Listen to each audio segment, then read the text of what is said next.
Before we begin, let us come to a point of stillness, not the stillness that the world seeks through effort, but the inner quiet that is already present behind the noise of thought. For in that stillness, we come face to face with the truth that consciousness alone is the substance and activity of all being. And it is from that standpoint that we may consider even the workings of the brain, not as a power, but as an instrument through which the infinite expresses itself. My friends, there is a great curiosity in our age about the relationship between spirituality and science. The world of material knowledge seeks to measure, to analyze, to understand through observation, and there is nothing wrong in that, provided we place it in its rightful order. For spiritual truth does not depend upon the discoveries of science. It does not wait for confirmation. Truth is self-evident to the one who has touched the inner presence, yet it is a wondrous thing to behold that as the centuries unfold, scientific inquiry begins to observe glimmers and shadows of what the mystics have known from the beginning, that consciousness is primary, and what we call the body, the mind, and the brain are but forms through which consciousness interprets itself. We will speak today of what happens in the brain when one ceases to live from the human I, the personality sense, and begins to live from the spiritual I am, the one infinite self. But let us hold one principle firmly before us. The brain does not give us consciousness. Consciousness gives us the brain. The brain is not the creator, it is the created. It is not the source, it is an avenue of expression. If, then, there are changes that appear in the brain, new patterns, new harmonies, new silences, they are not causes, they are effects. Effects of the realization that I and the Father are one, that the life which animates this being is not personal but divine. When we speak of I am, we are not speaking of the human sense of identity. We are not referring to the name, the body, the memory, or the history. We are speaking of the eternal presence that utters itself as I, the same I that functioned as Jesus Christ, the same I that revealed truth through Moses, Elijah, and the prophets, the same I that is alive at this moment as the center of your very being. It is this I that is God. It is this I that is consciousness. It is this I that is the only true self you have ever had. When this realization dawns, even faintly, the outer instrument, the mind, the emotions, the body begins to reflect a new order, fear diminishes, tension relaxes, the nervous system comes into harmony, and yes, the brain itself begins to function in a different rhythm, for it is now under the government of the spirit rather than the agitation of the personal self. But do not misunderstand. We are not seeking to change the brain. We are not engaged in psychology or physiology. We are not trying to awaken certain regions of the mind or suppress others.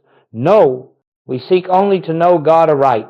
And in that knowing, the body inevitably reflects the peace of the soul. So let us set aside all desire to use truth for our benefit.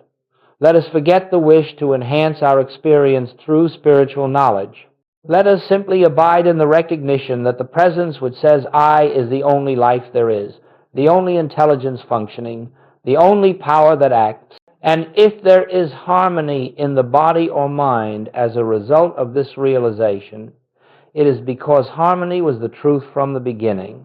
In this time together, we will explore how the brain reflects this inner awakening, not because the brain is important in itself, but because it bears witness to the great spiritual truth that underlies all being, that reality is formed from within outward, never from the outer to the inner. When this realization dawns, even faintly, the outer instrument, the mind, the emotions, the body begins to reflect a new order, Fear diminishes, tension relaxes, the nervous system comes into harmony, and yes, the brain itself begins to function in a different rhythm, for it is now under the government of the spirit rather than the agitation of the personal self. Let us again come to that inner place where the word I is heard, not the I that the world has trained us to defend, protect, and improve, but the I that simply is. If you listen quietly, without trying to make anything happen, you may feel that this I is not located within the body, not confined to the mind, not bound to the story of your years on earth. It is present, yet without boundary. It is aware, yet without effort. It is here, yet not here as a person, but as presence. This I is the heart of all spiritual truth. And unless we understand it, no amount of study, meditation, or practice will free us from the illusion of separation. The great error of the human sense is that it believes the word I refers to a finite self, a self born into time, subject to circumstance, influenced by conditions, and vulnerable to the world. But this is not the I of Scripture. This is not the I of Christ. This is not the I that Goldsmit asks us to awaken to. When Jesus declared, I am the way, the truth, and the life, he was not speaking as a man. He was speaking from the infinite identity that was his true being and yours.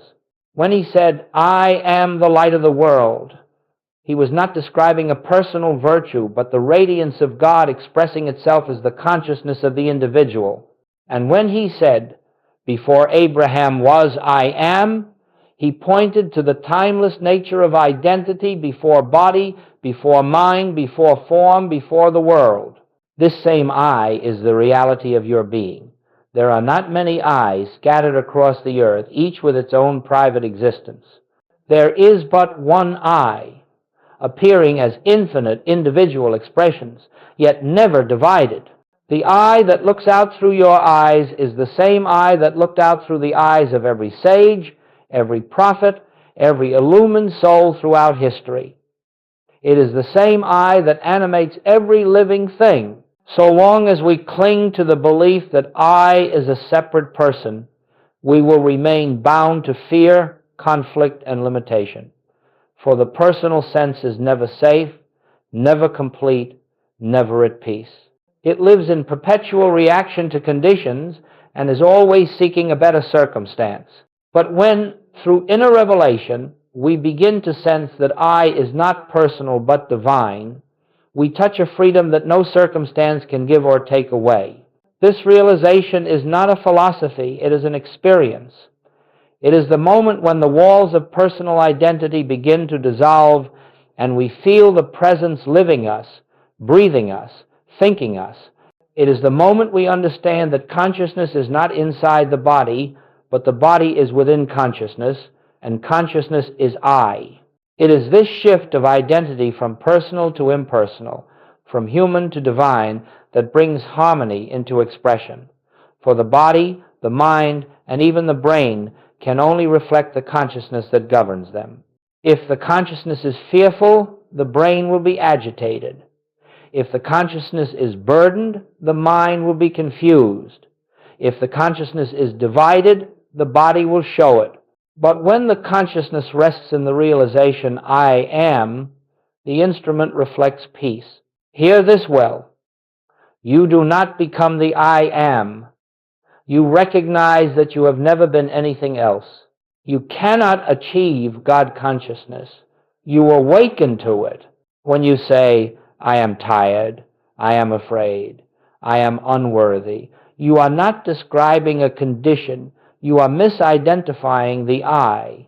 You are attributing the qualities of the finite to the infinite. You are placing the burden of the world upon the shoulders of the divine.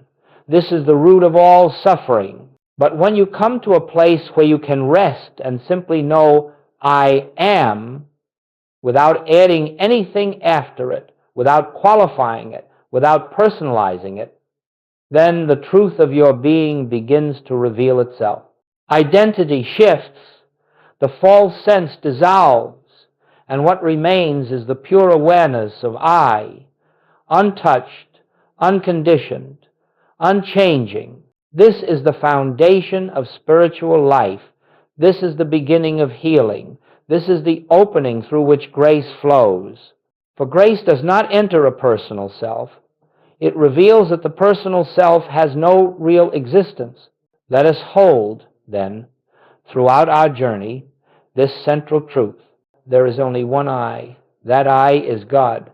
And that I is the essence of your being. Understand this, and you will understand the entire spiritual path.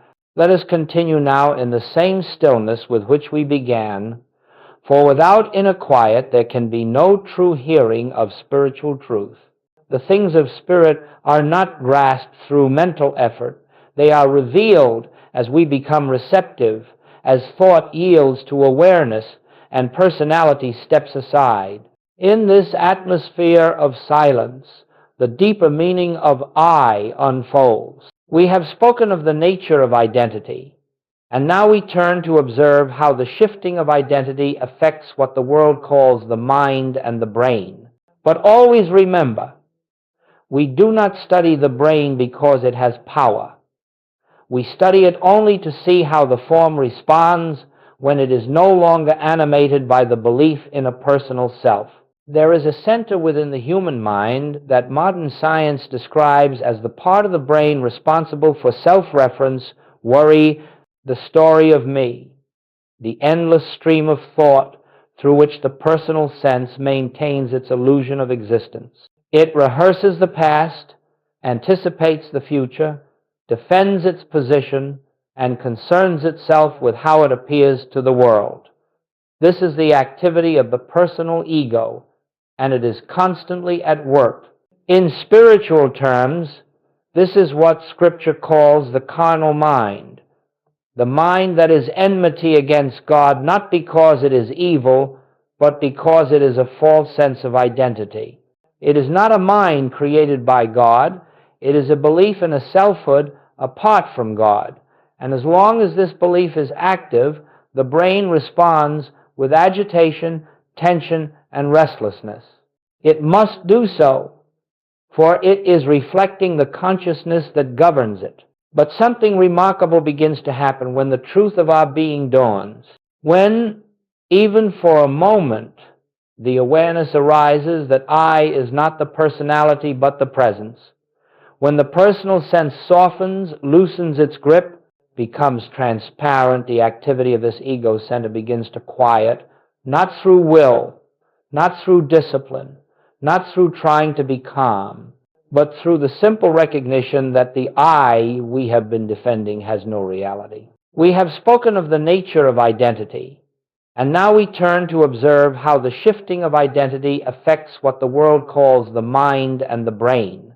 But always remember, we do not study the brain because it has power. We study it only to see how the form responds when it is no longer animated by the belief in a personal self.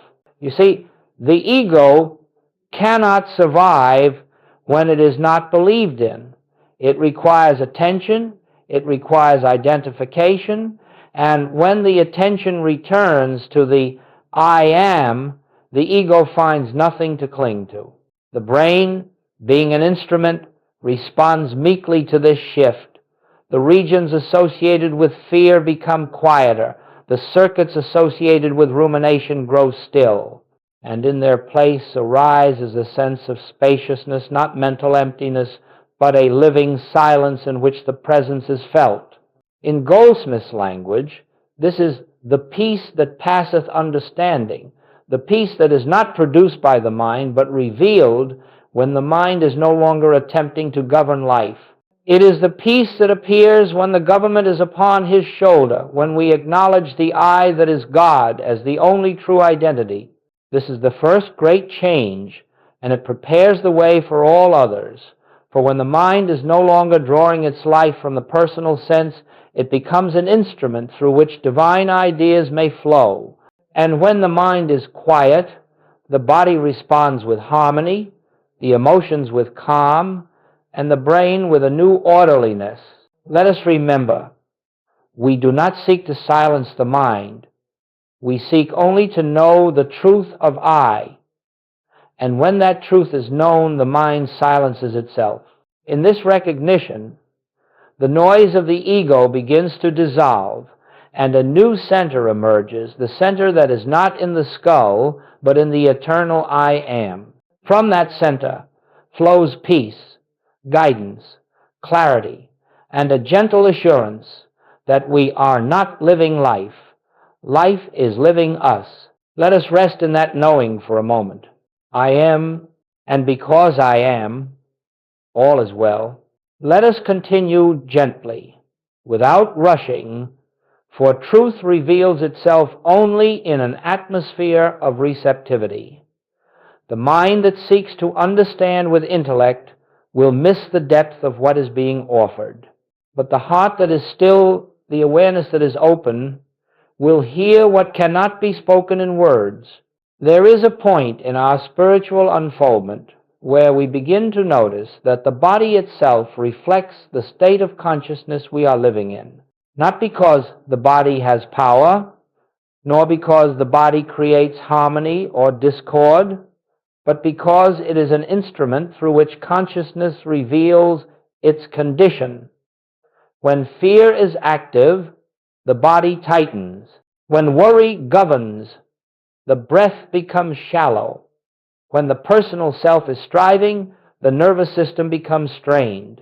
These are not causes but effects of believing oneself to be a separate, finite entity.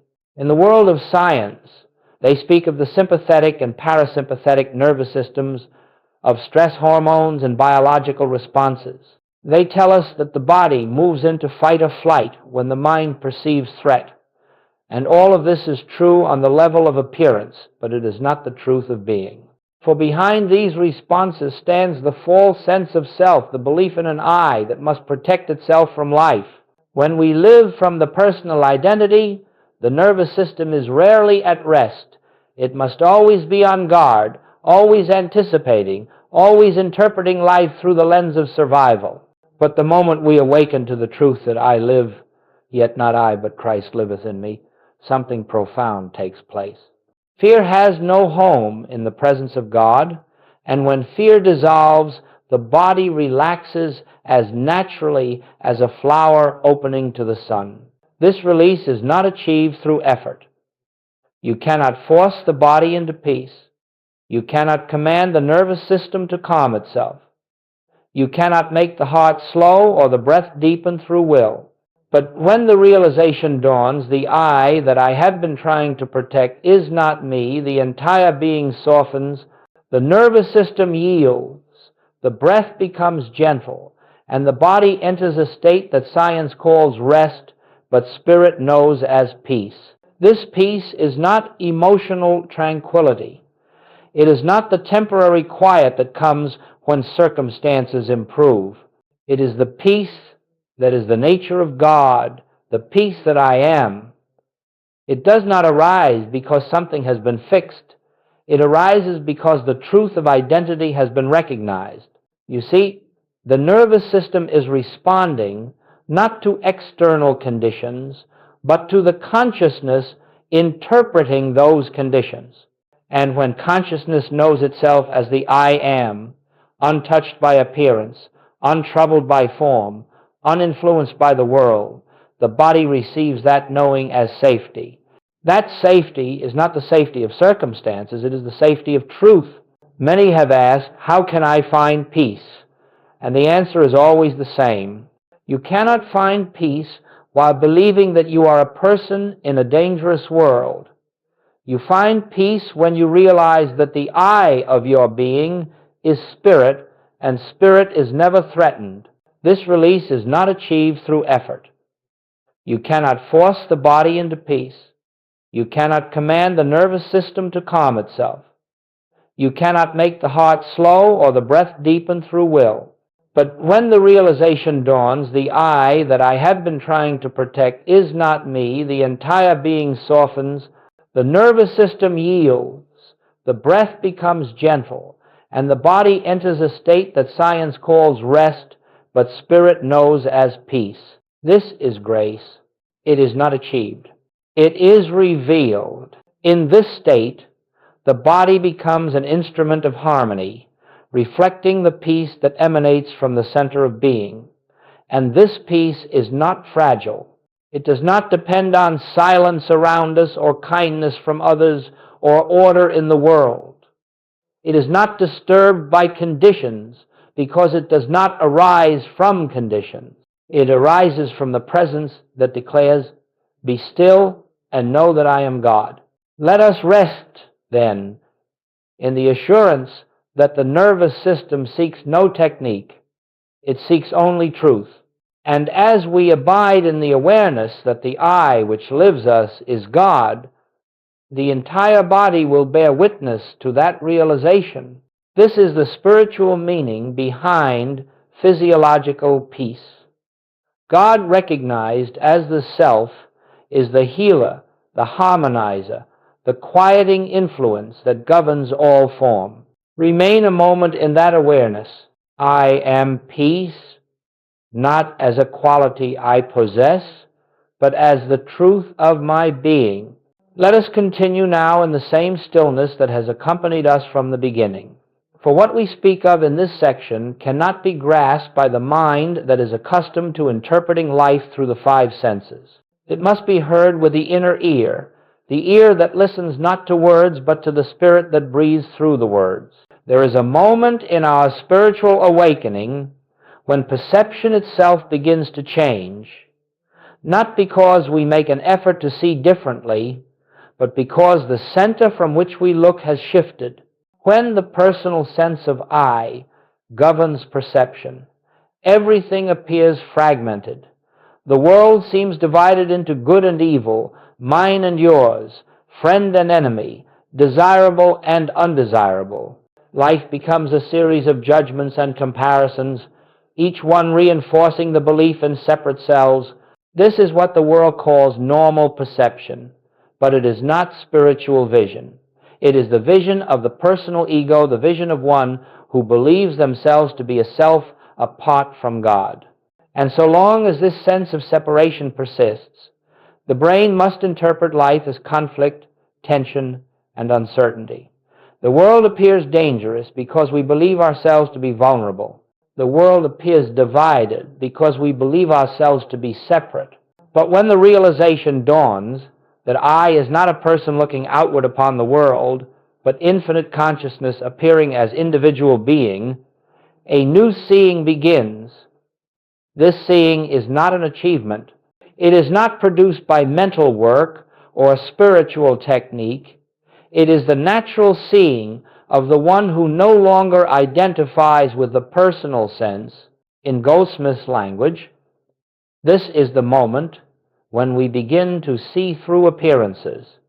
We no longer accept the forms of the world at face value. We no longer respond to them as powers.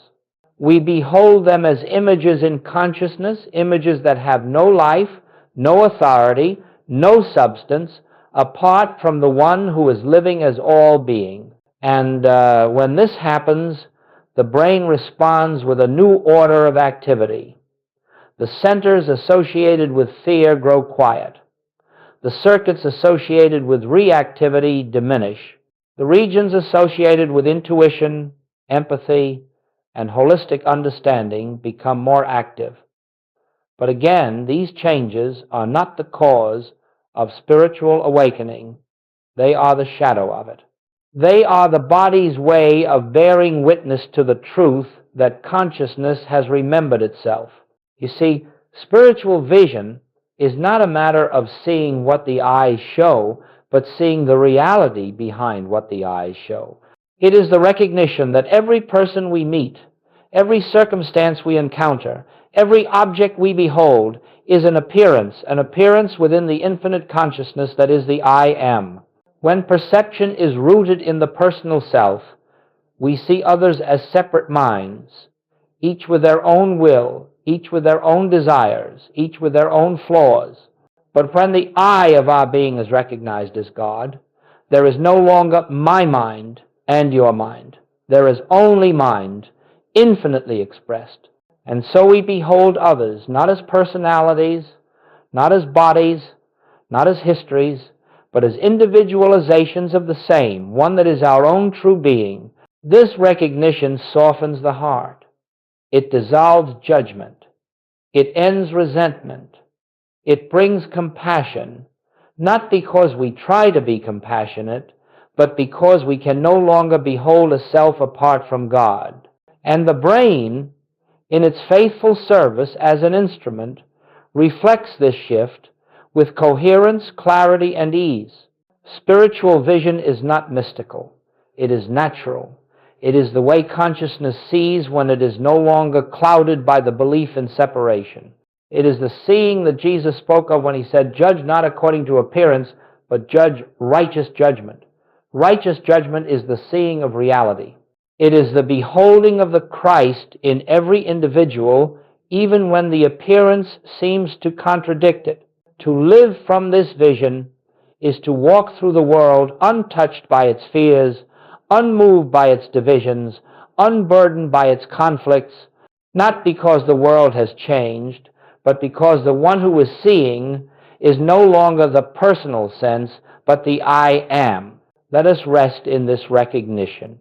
The world you see is the reflection of the identity from which you look. If you look as a person, the world appears fragmented. If you look as the presence, the world reveals its oneness.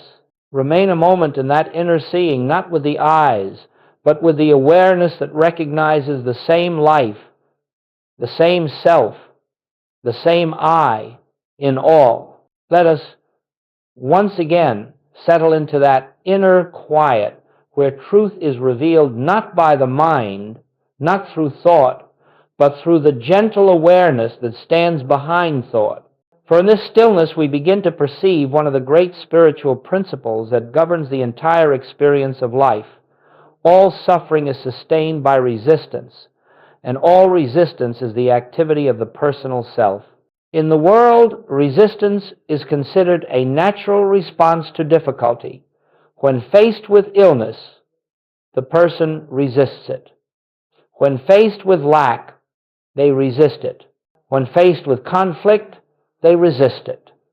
Yet each act of resistance is born out of fear, and fear is born out of the belief that there exists something, some power, separate and apart from God. In the spiritual life, we learn that there are not two powers. There are not opposing forces battling for dominance.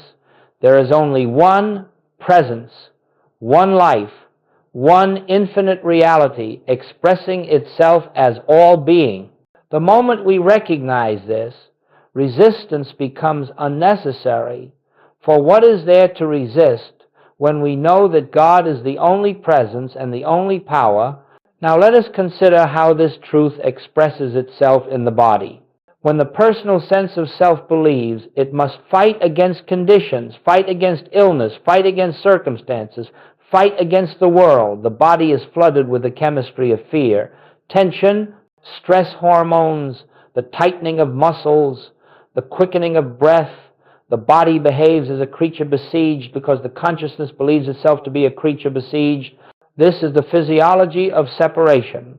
But when identity shifts, when one rests in the awareness that the I of our being is infinite spirit, the entire mechanism of resistance begins to dissolve, not through effort, not through discipline, not through forcing the body into relaxation, but through a simple, direct knowing. There is nothing in this universe that can oppose the presence that I am. As this truth settles into consciousness, the body receives it as peace. The chemistry of fear is replaced with the chemistry of calm. The nervous system moves out of defense and into trust. The heart slows. The breath deepens. The muscles release. And the regions of the brain associated with alarm become still. These changes do not heal us. They reflect that healing has already taken place in consciousness. What is healing, after all, in the infinite way? It is not the adjusting of matter, nor the correcting of the body. It is the dissolving of the false identity that believed itself separate from God. When this belief dissolves, the body mirrors that freedom. This is why Goldsmit taught that the moment of healing is the moment of recognition, not the moment when the condition changes, but the moment when the truth of identity shines through, even briefly. The body may follow that recognition instantly or gradually, but the healing is already accomplished the instant the personal sense yields. Resistance cannot survive in the presence of I am.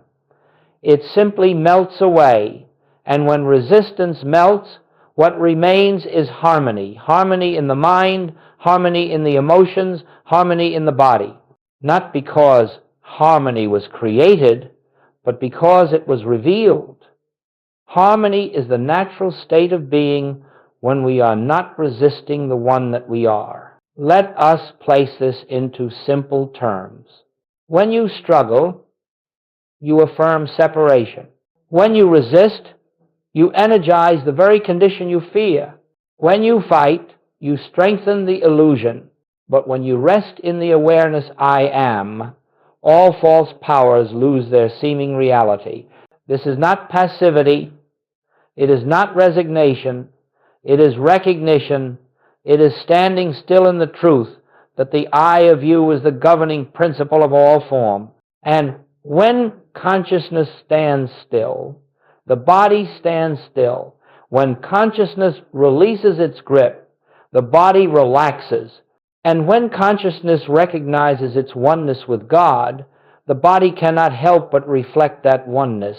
So let us now rest in this quiet knowing. I do not need to resist anything. The presence that I am is the only activity, the only law, the only power operating in my experience.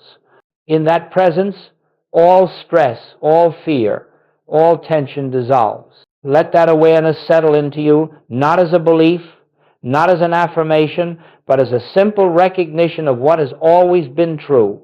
Let us continue now in the same atmosphere of calm receptivity, for it is only in such an atmosphere that the deeper currents of spirit can be felt. The mind that is busy, the mind that seeks, the mind that strives cannot receive inspiration, for inspiration does not come through thought, but through the silence behind thought. And it is this silence, this inner yielding, that allows the infinite to express itself as guidance, intuition, and spiritual direction. In our human sense of life, we have been conditioned to believe that we must figure everything out through mental effort. We plan, we calculate, we analyze, we worry, we compare, we try to foresee every outcome, and all the while we assume that our personal understanding is the source of our decisions. But my friends, the personal self has no true guidance to offer. It knows only the past, the accumulated impressions of memory, the limited reasoning of the finite mind. The personal self does not know the way, for it has no access to reality. Only the I am knows, for the I am is infinite intelligence appearing as individual consciousness. When the human mind steps aside, when it ceases to dictate and begins to listen, a new order of guidance begins to unfold quietly, gently, without fanfare, without excitement, without effort. It comes as a soft inner knowing, a direction that feels natural, effortless, inevitable. This is one of the great fruits of living from I am, the shift from self-directed living to God-directed living. Goldsmith often said that the secret of the spiritual life is not in accumulating knowledge, but in becoming a receptacle for the infinite. When the personal sense is quiet, the infinite reveals itself and expresses as your thought, your movement, your decisions, your life. Now consider how this spiritual truth expresses itself through the brain. When the mind ceases its constant striving and drops into silence, the brain reflects that silence with coherence, integration, and spaciousness. The circuits responsible for insight awaken. The regions associated with creativity, intuition, and higher order understanding become active. The left and right hemispheres, which so often operate in conflict, begin to harmonize. This harmony is the brain's reflection of the deeper harmony of consciousness. But again, let us be very clear. The brain does not create inspiration. The brain only receives the imprint of inspiration. True guidance comes from a dimension beyond the intellect. It comes from the source of all being, the I that I am. In this recognition, we begin to understand why striving blocks inspiration. The personal sense tries to govern the mind, and in doing so, it creates noise. This noise drowns out the subtle movement of spirit. But when the personal sense dissolves, even for a moment, the infinite has room to speak. Not in words, not in dramatic revelations, but in the quiet certainty that arises from within, an impulse, a direction, a peace that says, "This is the way, walk ye in it." This is how the great works are accomplished, not through human effort, but through divine impulse. When you live from the center of I am, your decisions are not forced, they unfold. Your creativity is not manufactured, it flows. Your insight is not produced, it appears. And your life begins to feel guided, supported, carried by something far wiser than the finite mind. This is why Goldsmit taught the practice of inner listening. Not listening for messages, not listening for voices, not listening for signs, but listening for the presence itself, the presence that when felt even faintly becomes the source of inspiration for every activity of your life. In such moments, the brain becomes a servant of the soul, not its master. Thought becomes the vehicle of intuition, not the creator of it. And the entire instrument of your being comes under the gentle government of the infinite. Let us, then, remember this simple truth. Guidance is not something we seek. Guidance is something we receive when we are still enough to hear. Remain a moment in that stillness, not to obtain guidance, but to recognize the presence that is already guiding, not to force inspiration, but to rest in the awareness that the I, which is your being, is infinite intelligence itself. Let us come once more to that inner quiet in which truth may be revealed. For what we speak of now is not a technique, not a method, and not a spiritual exercise as the world understands such things. It is the heart of the infinite way. It is the living center of our entire practice. It is the way by which the truth moves from concept to realization, from belief to experience, from the mind to the very essence of being. This is what Goldsmit called practicing the presence. Practicing the presence is not the repetition of words. It is not the use of affirmations. It is not a mental attempt to bring about a change in our experience. Rather, it is the gentle return, again and again, to the awareness that the I which lives us is God and God alone. In our human experience, the mind is constantly drawn outward toward appearances, toward conditions, toward people, toward circumstances. It judges, it analyzes, it reacts, it resists, and in every reaction, the personal sense is strengthened. The mind becomes entangled in the world it sees, and the world it sees is nothing more than its own belief system projected outward. Practicing the presence is the process by which we withdraw our attention from this outward pull, not forcibly, not with strain, not with effort, but by remembering that there is a deeper reality than what the senses report. There is a presence within us closer than breathing, nearer than hands and feet. That is the true life of our being. This practice is simple, but it is not easy, for it requires the surrender of personal identity. It requires that we release our dependence upon the human mind, the human will, the human effort. It requires a willingness to be still in the midst of activity, to be quiet in the midst of noise, to be centered in the midst of change. When we practice this presence, even briefly, something shifts within us. The mind slows, the senses soften, the emotions calm, the body relaxes, and the brain begins to function in a new rhythm, a rhythm not born of fear or desire, but of the deep peace that flows from the center of being. But let us remember, the purpose of practicing the presence is not to calm the mind or to relax the body. These may happen, but they are not the goal.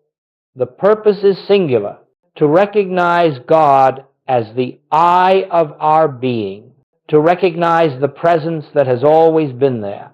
The world tries to use spiritual practice to change conditions, to get health, to get supply, to get peace, to get answers.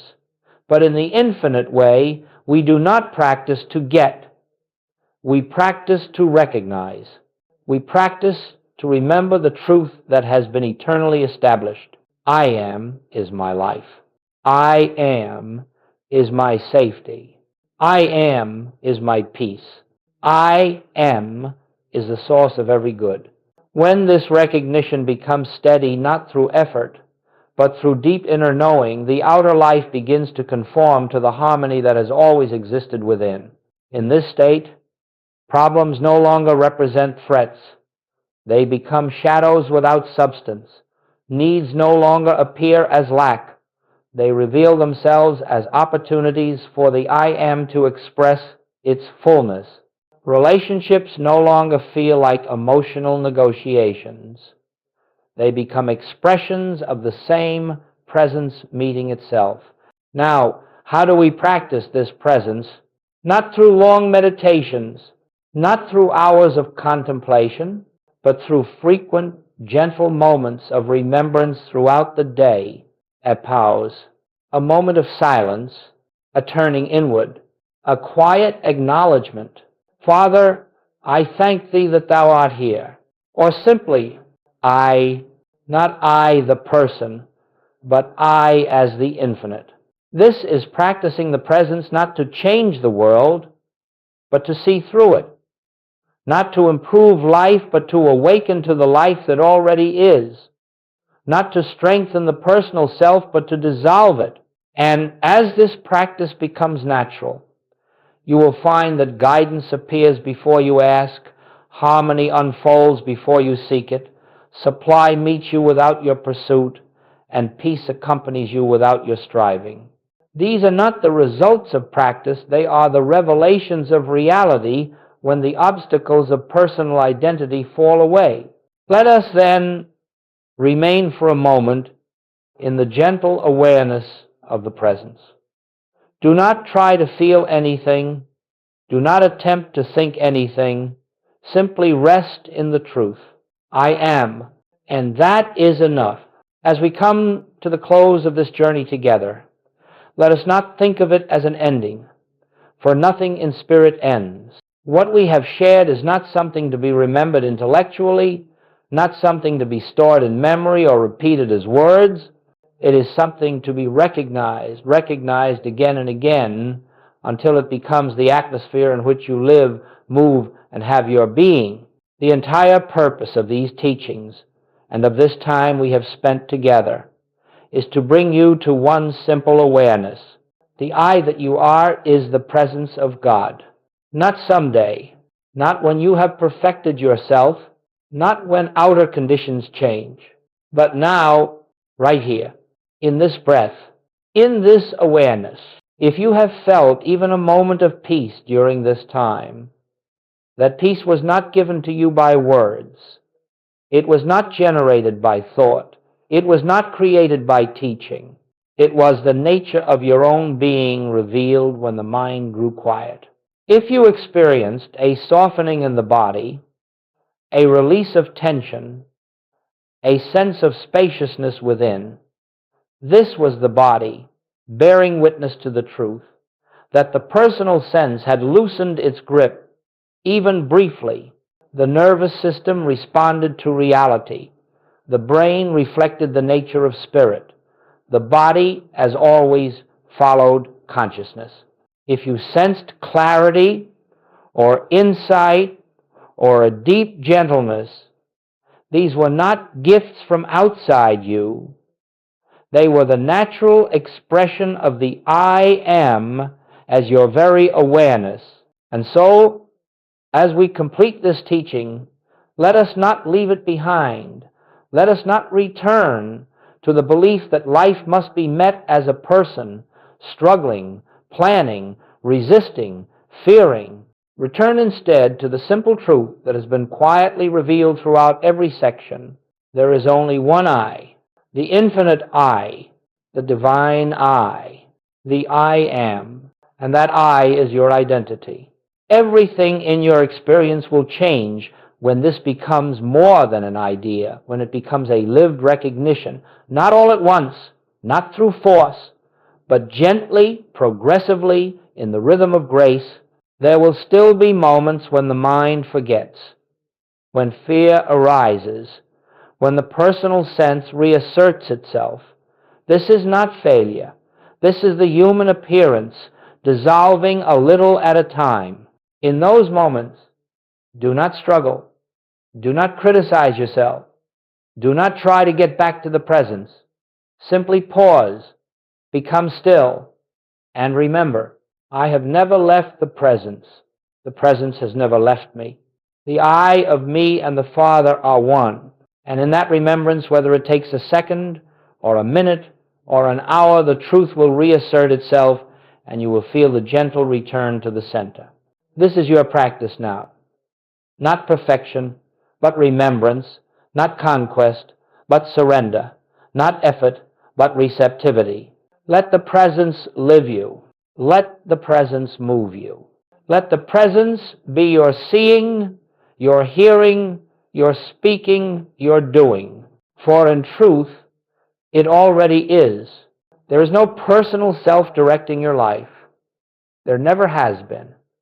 There is only the infinite appearing as you, expressing through you, unfolding in you. So let us end where we began, in silence.